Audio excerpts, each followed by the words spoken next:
S, ಪ್ರಸಿದ್ಧ ಚಾಮರಾಜೇಶ್ವರ ದೇವಸ್ಥಾನದಲ್ಲಿ ಮೂಲಭೂತ ಸೌಕರ್ಯಗಳ ಕೊರತೆ ಇದೆ ಅಂತ ಹೇಳಿ ಅಲ್ಲಿಯ ಸ್ಥಳೀಯ ಜನ ಹೇಳ್ತಾ ಇದ್ದಾರೆ. ಅದಕ್ಕೆ ಸಂಬಂಧಪಟ್ಟಂತೆ ಮತ್ತೋರ್ವ ಸ್ಥಳೀಯರು ಕನ್ನಡ ಪರ ಹೋರಾಟಗಾರರು ಕೂಡ ಇಡೆನ್ಸ್ ಜೊತೆ ಮಾತನಾಡಲಿಕ್ಕೆ ದೂರವಾಣಿ ಸಂಪರ್ಕದಲ್ಲಿ ಇದ್ದಾರೆ. ಬನ್ನಿ ಅವ್ರ ಜೊತೆ ಮಾತಾಡೋಣ. ಸರ್ ನಮಸ್ಕಾರ. ನಮಸ್ಕಾರ ಸರ್, ಹೇಳಿ. ನಮಸ್ಕಾರ ಶ್ರೀನಿವಾಸ್ ಗೌಡ್ರೆ, ತಾವು ಕನ್ನಡ ಪರ ಹೋರಾಟಗಾರರು ಆಸ್ ವೆಲ್ ಆಸ್ ನಾಡು ನುಡಿ ಇದ್ರ ಬಗ್ಗೆ ಹೆಚ್ಚು ಹೋರಾಟ ಮಾಡ್ಕೊಂಡು ಬಂದಿದ್ದೀರಿ. ತಮ್ಮದೇ ದೇವಸ್ಥಾನ, ಶೌಚಾಲಯ ಇಲ್ವಂತೆ, ಅಲ್ಲಿ ಸ್ಥಳೀಯರಿಗೆ ತೊಂದರೆ ಆಗ್ತಾ ಇದೆಯಂತೆ, ಯಾವ್ಯಾವ್ದೋ ಜಾಗದಲ್ಲಿ ಬಂದು ಶೌಚವನ್ನು ಮಾಡ್ಬಿಡ್ತಾ ಇದಾರಂತೆ. ಭಕ್ತರು ತಪ್ಪು ಅಂತ ಹೇಳಕ್ಕಾಗಲ್ಲ, ನೇಚರ್ ಕಾಲ್ ಅದು. ಬಟ್ ಪ್ರಾದೇಶಿಕವಾಗಿ ದೇವಸ್ಥಾನದ ಆಡಳಿತ ಮಂಡಳಿ, ಪ್ರಾಧಿಕಾರ ಆಗಿರಬಹುದು ಅಥವಾ ಜಿಲ್ಲಾಡಳಿತ ಆಗಿರಬಹುದು, ಈ ಬಗ್ಗೆ ಕ್ರಮ ತಗೊಂಡಿದ್ದೀರಾ ಅಥವಾ ಇದ್ರ ಬಗ್ಗೆ ಒಂದ್ ಸ್ವಲ್ಪ ಇಚ್ಛಾಶಕ್ತಿಯಿಂದ ಒಂದಷ್ಟು ಅಭಿವೃದ್ಧಿ ಕೆಲಸ ಮಾಡಿದ್ರೆ ಇದು ಯಾವ ದೃಶ್ಯಗಳು ಈ ತರ ಆಗ್ತಾ ಇರ್ಲಿಲ್ಲ? ಏನನ್ಸುತ್ತೆ ನಿಮ್ಗೆ? ಇಲ್ಲ, ಹೌದು, ಖಂಡಿತವಾಗಿ. ಯಾಕಂದ್ರೆ ನಮ್ದು ಬಹಳ ದಿನಗಳಿಂದ ಅದು ಒತ್ತಾಯ ಮಾಡ್ತಾ ಇದೀವಿ. ಈಗ ನಾಳಿದ್ದು ಇದೇ ತಿಂಗಳ 28ನೇ ತಾರೀಕು ನಮ್ಮಲ್ಲಿ ದೊಡ್ಡ ಜಾತ್ರೆ ನಡೀತದೆ ಚಾಮರಾಜನಗರದಲ್ಲಿ, ಬ್ರಹ್ಮರಥೋತ್ಸವ ಅಂತೇಳಿ. ಲಕ್ಷಾಂತರ ಜನ ಜಾತ್ರೆಗೆ ಬರ್ತಾ ಇದಾರೆ. ಗ್ರೇಟ್. ಆ ಸಂದರ್ಭದಲ್ಲಿ ಏನಾಗುತ್ತೆ ಅದೇ ಈ ಶೌಚಾಲಯದ್ದು ಬಹಳ ಸಮಸ್ಯೆ ಆಗಿದೆ. ಶೌಚಾಲಯದ್ದು ನಾವಿಡೀ ನಮ್ ಚಾಮರಾಜ ದೇವಸ್ಥಾನಕ್ಕೆ 200 ವರ್ಷದ ಇತಿಹಾಸ ಇದೆ. ಆಮೇಲೆ ಬಹಳ ದೊಡ್ಡ ದೇವಸ್ಥಾನ ಇದು. ಈ ದೇವಸ್ಥಾನಕ್ಕೆ ನಮ್ಮ ಜಿಲ್ಲೆ ಅಲ್ಲ, ಬೇರೆ ಬೇರೆ ರಾಜ್ಯಗಳಿಂದ ಬರ್ತಾರೆ, ನಮ್ಮ ನಾಡಿನ ಮೂಲಗಳಿಂದ ಭಕ್ತಾದಿಗಳು ಬರ್ತಾರೆ. ಮತ್ತು ಇಲ್ಲಿ ಪಾಪ ಒಳಗಡೆ ಕೆಲಸ ಮಾಡ್ತಕ್ಕಂತ ಅರ್ಚಕರು, ಸಿಬ್ಬಂದಿಗಳಿರ್ಬೋದು, ಸುತ್ತಮುತ್ತಲಿನ ಯಾವುದೇ ಜನಗಳಿಗೆ ಇಲ್ಲಿ ಶೌಚಾಲಯದ ವ್ಯವಸ್ಥೆ ಇಲ್ಲ. ಬಂದಕ್ಕಂತವ್ರು ಶೌಚಾಲಯ ಮತ್ತೆ ಒಂದಷ್ಟು ಈ ಕೈ ಕಾಲು ತೊಳ್ಕೊಂಡು ಒಳಗಡೆ ಹೋಗೋದಕ್ಕೆ ಒಂದಷ್ಟು ಜಾಗಗಳು ಮಾಡ್ಬೇಕಾಗಿತ್ತು. ಆದ್ರೆ ಇದು ಆಗಿಲ್ಲ ಸರ್. ಇದು ನಾವು ಸಹ ಈಗ ನಿಮ್ಮ ವಾಹಿನಿಯ ಇದು ತುಂಬಾ ಒಂದು ಒಳ್ಳೆ ಈ ತರದ್ದು ಕೆಲಸ ತಗೊಂಡಿರ್ತಕ್ಕಂಥದ್ದು, ನಾವು ನಿಮ್ನ ಅಭಿನಂದನೆ ಮಾಡ್ತಾ ಇದೀವಿ. ಹಾಗಾಗಿ ನಾವು ಸಹ ನಿಮ್ಮ ಮಾಧ್ಯಮದ ಮುಖಾಂತರ ಮತ್ತು ನಗರದ ಸಮಸ್ತ ಜನತೆಯ ಪರವಾಗಿ ನಾನು ಜಿಲ್ಲಾಡಳಿತಕ್ಕೆ, ಸರ್ಕಾರಕ್ಕೆ ಮತ್ತು ಮುಜರಾಯಿ ಇಲಾಖೆಗೆ ಒತ್ತಾಯ ಮಾಡ್ತಾ ಇದೀವಿ. ಅತಿ ಶೀಘ್ರದಲ್ಲೇ ಇದ್ರ ಬಗ್ಗೆ ಒಂದು ದೊಡ್ಡ ಮಟ್ಟದ ಹೋರಾಟವನ್ನು ನಾವೀಗ ಪ್ರಾರಂಭ ಮಾಡ್ತೀವಿ ಮುಂದಿನ ದಿನಗಳಲ್ಲಿ. ಈಗ ಶ್ರೀನಿವಾಸ್ ಅವರೇ, ದೇವಸ್ಥಾನದ ಒಳಗಡೆ ವಾಸ್ತು ಪ್ರಕಾರವಾಗಿ ಆಧ್ಯಾತ್ಮಿಕ ಕೇಂದ್ರಗಳಲ್ಲಿ ಟಾಯ್ಲೆಟ್ ಕಟ್ಟಲಿಕ್ಕೆ ಆಗಲ್ಲ. ಹೌದು, ಅದರಿಂದ ಆಚೆ 100-200 ಮೀಟರ್ ಹೊರಗಡೆ ಯಾವ್ದಾದ್ರು ಜಾಗಗಳು ಇದಾವ ಸರ್ಕಾರ? ಇದೆ. ನಾನು ನಮ್ಮ ಚಾಮರಾಜೇಶ್ವರ ದೇವಸ್ಥಾನಕ್ಕೆ ಸಂಬಂಧಪಟ್ಟ ಜಾಗ, ಉದ್ಯಾನವನ ಇದೆ, ಪಕ್ಕದಲ್ಲಿ ದೇವಸ್ಥಾನದ ಜಾಗಗಳೇ ಸುಮಾರಿದೆ. ಗ್ರೇಟ್ ಅಲ್ವಾ? ಅದು ಜೊತೆಗೆ ಮಾಹಿತಿ ಬಂತು, ಕೇಳಿ, 200 ಮೀಟರ್ಸ್ ಹಿಂಭಾಗದಲ್ಲೇ ಒಂದು ಟಾಯ್ಲೆಟ್ ಇದೆ, ಅದರ ನಿರ್ವಹಣೆಯಲ್ಲಿಲ್ಲ ಅಷ್ಟೇ ಅಂತ ಹೇಳ್ತಾ ಇದ್ದಾರೆ. ಅದ್ರ ಬಗ್ಗೆ ಇದೆ. ಈಗ ಹೆಂಗಂದ್ರೆ ಚಾಮರಾಜ ದೇವಸ್ಥಾನ ಹಿಂದ್ಗಡೆ ಅಂತಂದ್ರೆ ಹತ್ತತ್ರ ನಮ್ಮ ಹಳೆ ಬಸ್ ಸ್ಟ್ಯಾಂಡ್ ಅಂತ ಹೇಳ್ತೀವಿ, ಅಲ್ಲಿ ಅದ್ರ ಹತ್ರ ಇದೆ. ಅದು ಯಾರೋ ಖಾಸಗಿ ಅವ್ರು ತಗೊಂಡ್ಬಿಟ್ಟು ಅದು ಸರಿಯಾಗಿ ನಿರ್ವಹಣೆ ಮಾಡ್ತಾ ಇಲ್ಲ.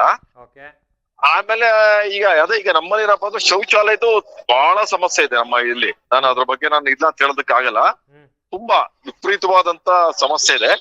ಇದನ್ನ ಆದಷ್ಟು ಬೇಗ ನಮ್ಮ ಈಗ ಜಿಲ್ಲಾಡಳಿತಕ್ಕೂ ನಾವು ಗಮನಕ್ಕೆ ತರ್ತೀವಿ. ಈಗ ಇದ್ರ ಬಗ್ಗೆ ಜಿಲ್ಲಾಡಳಿತ, ಇಲಾಖೆ ಸಂಬಂಧಪಟ್ಟಂತೆ ಜಿಲ್ಲಾಡಳಿತ ಆಗಿರಬಹುದು ಅಥವಾ ಪ್ರಾಧಿಕಾರ ಆಗಿರಬಹುದು, ಇನ್ನು ಸ್ಥಳೀಯರ ಜೊತೆ ಮೀಟಿಂಗ್ ನಡೆಸಿಲ್ವಾ? ಇನ್ನೂ ಆಗಿಲ್ಲ. ಆ ಮೀಟಿಂಗ್ ಇನ್ನೂ ಆಗಿಲ್ಲ. ಆಗುತ್ತೆ, ಮಾಡ್ತೀವಿ, ಖಂಡಿತ ಮಾಡ್ತೀವಿ. ಈಗ ಈ ಸರ್ ಮಾಡ್ತೀವಿ, ಅದನ್ನು ಖಂಡಿತ 100% ಮಾಡ್ತೀವಿ. ಈಗ ಆದಷ್ಟು ಇದ್ರ ಬಗ್ಗೆ ತಿರುಗುವಂತ ಗಮನ ಹರಿಸಿ ಮುಂದಿನ ದಿನಗಳಲ್ಲಿ ಆದಷ್ಟು ಬೇಗ ಈ ದೇವಸ್ಥಾನದ ಆಸುಪಾಸಿನಲ್ಲಿ ಶೌಚಾಲಯ ವ್ಯವಸ್ಥೆ ಮಾಡೋ ತರಕ್ಕೆ ಖಂಡಿತವಾಗಿ ನಾವು ಪ್ರಯತ್ನ ಮಾಡ್ತೀವಿ ಆ ವಿಚಾರದಲ್ಲಿ. ಕಟ್ಟ ಕಡೆ ಪ್ರಶ್ನೆ ಸರ್, ಹೇಳಿ ಸರ್. ನಿಮ್ಮದೇ ಜಿಲ್ಲೆಯಲ್ಲಿ ಇರುವಂತಹ ಮಲೆಮಹದೇಶ್ವರನಿಗೆ ಸಿಗ್ತಾ ಇರುವಂತಹ ಮೆರವಣಿಗೆಗಳು, ಆ ರೀತಿಯಾದಂತಹ ಔದಾನ್ ಪರಾಗ್ ಸ್ಥಿತ್ಯಂತರ ಇವ್ಯಾವು ಕೂಡ ಆರ್ಥಿಕವಾಗಿ ಬಾಲಾಡಿಯತೆ, ಅದು ಯಾವುದು ಕೂಡ ನಮ್ಮ ಚಾಮರಾಜನಿಗೆ ಸಿಗ್ತಾ ಇಲ್ಲ ಅನ್ನೋ ನೋವಿದೆಯಾ? ಇದಕ್ಕೆ ಸಂಬಂಧಪಟ್ಟ ಶಾಸಕರಾಗಿರಬಹುದು, ಜಿಲ್ಲಾಡಳಿತಕ್ಕಾಗಿರ್ಬಹುದು, ಪ್ರಾಧಿಕಾರಕ್ಕಾಗಿರ್ಬಹುದು, ನಿಮ್ ಸರ್ ಖಂಡಿತ. ನೋಡಿ, ಈಗ ಪಾಪ ಈಗ ದೇವಸ್ಥಾನದಲ್ಲಿ ಪೂಜೆ ಮಾಡ್ತಕ್ಕಂಥ ಅರ್ಚಕರು ಇರ್ಬೋದು, ಅಲ್ಲಿ ಕೆಲಸಗಾರ ಇರಬಹುದು, ಮತ್ತು ಬೇರೆ ಬೇರೆ ಜನ ಒಂದು ಸೇವೆ ಮಾಡ್ಬೇಕು ಅಂತ ಉದ್ದೇಶದಿಂದ ಕೆಲಸ ಮಾಡ್ತಾ ಇದ್ರೆ ಹೊರತು ಸರ್ಕಾರ ಕೊಡ್ತಕ್ಕಂತ ಸಂಬಳ ಅವ್ರಿಗೆ ಯಾವ್ದಕ್ಕೂ ಸಾಲಲ್ಲ. ಈಗ ನೋಡಿ, ಈಗ ಒಂದಲ್ಲಿ ನಾದಸ್ವರ ಓಲ್ಗ ಇದೆ. ಒಂದು ಓಲ್ಗ ಹೊರಗಡೆ ಹೋಗಿ ಒಂದ್ ಮದುವೆ ಸಮಾರಂಭಗಳಲ್ಲಿ, ಬೇರೆ ಬೇರೆ ಸಮಾರಂಭಗಳಲ್ಲಿ ಅವರು ಬಾರಿಸಿದ್ರೆ ಸಾವಿರಾರು ಸಿಕ್ಕುತ್ತೆ. ನೋಡಿ, ನಮ್ಮಲ್ಲಿ ಒಂದು ತಿಂಗಳಿಗೆ 1200 ರೂಪಾಯಿ ಕೊಡ್ತಾರೆ ಅವ್ರಿಗೆ. ಬರೀ ಒಂದ್ ತಿಂಗಳಿಗೆ 1200. ಆಮೇಲೆ ಅರ್ಚಕರುಗಳಿಗೆ ಸಂಬಳ ಕಮ್ಮಿ. ಆಮೇಲೆ ಒಳಗಡೆ ಈಗ ನೋಡಿ ತೇರ್ ಕಟ್ತಾರೆ ಪಾಪ, ದಫೇದಾರ್ ಅಂತ, ಮಹೇಶ್ ಅಂತ, ಆ ಸಿಬ್ಬಂದಿಗಳು, ಅವ್ರಿಗೆ ಎಷ್ಟು ಕಡಿಮೆ ಸಂಬಳ ಅಂತಂದ್ರೆ ಆ ದೇವಸ್ಥಾನ ಕಾವಲ್ಗೆ ಅಂತವ್ರಿಗೆ. ಹಾಗಾಗಿ ಸಿಕ್ಕಾಪಟ್ಟೆ ನೋಡಿ, ಮಲೆ ಮಹದೇಶ್ವರ ಬೆಟ್ಟ ಅದು ಪ್ರಾಧಿಕಾರಕ್ಕೆ ಸೇರ್ತು. ಅಲ್ಲಿಗೂ ಸಂಬಳಕ್ಕೂ ಅಲ್ಲಿ 40,000 50,000 60,000 ಈ ತರ ಸಂಬಳಗಳಿದೆ. ನಮ್ಮಲ್ಲಿ ಅತಿ ಹೆಚ್ಚು ಅಂತಂದ್ರೆ 1,200 ರೂಪಾಯಿ ಸಂಬಳ ನಮ್ಮಲ್ಲಿ. ಹಾಗಾಗಿ ನಾವು ಇದ್ರ ಬಗ್ಗೆ ಬೇಕಾದ್ರೆ ಒತ್ತಾಯ ಮಾಡಿದೀವಿ ನಾವು. ಪಾಪ ಇವತ್ತಿನ ಸನ್ನಿವೇಶಕ್ಕೆ ಅವ್ರಿಗೆ ಯಾವ್ದಕ್ಕೂ ಸಾಲದಿಲ್ಲ, ಅವ್ರಿಗೊಂದಷ್ಟು ಕೊಡಿ ನೀವು ಅವ್ರಿಗೆ ಅಂತ ನಾವು ಹೇಳ್ತಾ ಇದೀವಿ. ಆದ್ರೆ ನಮ್ಮಲ್ಲಿ ದುಡ್ಡಿಲ್ಲ, ಸರ್ಕಾರ ನಮ್ ದೇವಸ್ಥಾನ ಫಂಡ್ ದುಡ್ಡಿಲ್ಲ ಅಂತಲೇ ಈ ತರ ಇದ್ ಮಾಡಿದಾರೆ. ಆಮೇಲೆ ನಮ್ ದೇವಸ್ಥಾನಕ್ಕೆ ಈಗ ರೆವಿನ್ಯೂ ಅಂತಂದ್ರೆ ಹಣ ಶೇಖರಣೆ ಮಾಡೋದಕ್ಕೆ ಬೇಕಾದಷ್ಟು ಅವಕಾಶಗಳಿದೆ. ನಮ್ ದೇವಸ್ಥಾನದ ತುಂಬಾ ಜಾಗ ಇದೆ, ಅಲ್ಲ ಒಂದಷ್ಟು ಅಂಗಡಿಗಳು ಮಳಿಗೆಗಳು ಕಳಿಸಿ ಅದರ ಬಾಡಿಗೆ ಕೊಟ್ಟು ಆ ದುಡ್ಡನ್ನ ಅಧಿಕಾರಕ್ಕೆ ಆ ತರದೊಂದು ಇಚ್ಛಾಶಕ್ತಿ ಇತ್ತು ಅಂತ ಹೇಳಿದ್ರೆ ಅಲ್ಲಿ ಬಂದು ಕೆಲಸ ಮಾಡ್ತಾ ಇರೋ ಅಧಿಕಾರಿಗೆ ಯಾಕೆ ಆಗಲ್ಲ ಸರ್? ಅದೇ ಅವ್ರಿಗೆ ಆ ಇಚ್ಛಾಶಕ್ತಿ ಇಲ್ಲ, ಅದೇ ಬಂದಿರೋ ಸಮಸ್ಯೆ. ನಾವಿಲ್ಲಿ ನಮ್ಮ ದೇವಸ್ಥಾನಕ್ಕೆ ಸಂಬಂಧಪಟ್ಟಂತ ಏನೇ ಮಾಡ್ಬೇಕು ಅಂದ್ರು ದಾನಿಗಳನ್ನ ಹಿಡಿದು ದಾನಿಗಳ ಮುಖಾಂತರ ನಾವು ಈಗ ಮಾಡಿಸ್ಬೇಕು ಹೊರತು ಸರ್ಕಾರ ಇದಕ್ಕೆ ಅಥವಾ ಮುಜರಾಯಿ ಇಲಾಖೆ ತಗೊಳ್ಳಿ ಒಂದಷ್ಟು ದುಡ್ಡು ನೋಡಿ. ಕಳೆದ ವಾರ ಗಿರಿಜಾ ಕಲ್ಯಾಣ ಇತ್ತು 6 ದಿನ, ಎಲ್ಲ ಪಾಪ ದಾನಿಗಳು ಖಾಸಗಿ ವ್ಯಕ್ತಿಗಳು ಬಂದು ಆ ದೇವಸ್ಥಾನ ಆ ಕಾರ್ಯಕ್ರಮ ಪ್ರಾಯೋಜನೆ ಇರ್ಬೋದು, ಪ್ರಸಾದ ಇರ್ಬೋದು, ಈ ತರದ್ದೆಲ್ಲ ಜನಗಳೇ ಮಾಡಿಸ್ಕೊಡ್ತಾ ಇದಾರೆ ಹೊರತು ಸರ್ಕಾರದಿಂದ 3 ಪೈಸದ ಅನುಕೂಲ ಅಂತೂ ಕಂಡು ಆಗ್ತಾ ಇಲ್ಲ ಇದುವರೆಗೆ. ಇದು ಬಹಳ ನೋವಿದೆ ನಮ್ಗೂ. ನಾವು ಸಂಬಂಧಪಟ್ಟ ಬಂದಂತವ್ರಗಳಿಗೆ, ಜಿಲ್ಲಾಧಿಕಾರಿಗಳಿಗೆ ಹೋದು ಸಂಬಂಧಪಟ್ಟ ಅಧಿಕಾರಿ ನಾವು ಹೇಳಿ ಜನಪ್ರತಿನಿಧಿಗಳಿಗೆ ಸಾಕಾಗ್ಬಿಟ್ಟಿದೆ. ಆದ್ರೆ ಇದು ಕಾರ್ಯರೂಪಕ್ಕೆ ಬರ್ತಾ ಇಲ್ಲ ಸರ್ ಇದು.